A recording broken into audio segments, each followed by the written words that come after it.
বার্ধক্য ভাতা নিয়ে সামনে নয়া আপডেট। রাজ্যের বার্ধক্য ভাতা প্রকল্পের আওতায় 60 বছর বয়সের ঊর্ধ্বে রাজ্যের মানুষকে মাসিক 1000 টাকা করে ভাতা প্রদান করা হয়ে থাকে। কিছুদিন আগেই বার্ধক্য ভাতার উপভোক্তার সংখ্যা বৃদ্ধি করেছে রাজ্য।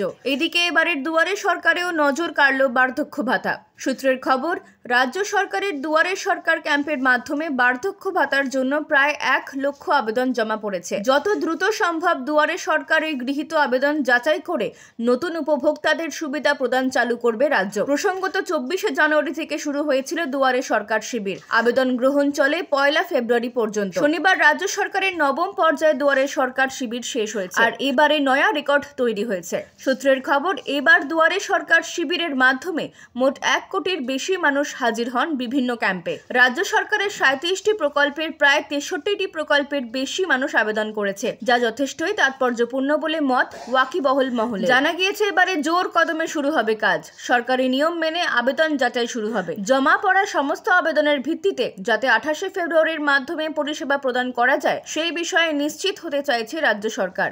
অর্থাৎ এবারে বাড়তে চলেছে সুবিধাভোগীর সংখ্যা। আপনি যদি খবর দেখতে পছন্দ করেন তাহলে এই চ্যানেলটি সাবস্ক্রাইব করে রাখুন, আর মমতা ব্যানার্জির রাজনৈতিক ইতিহাস জানতে এখানে ক্লিক করুন।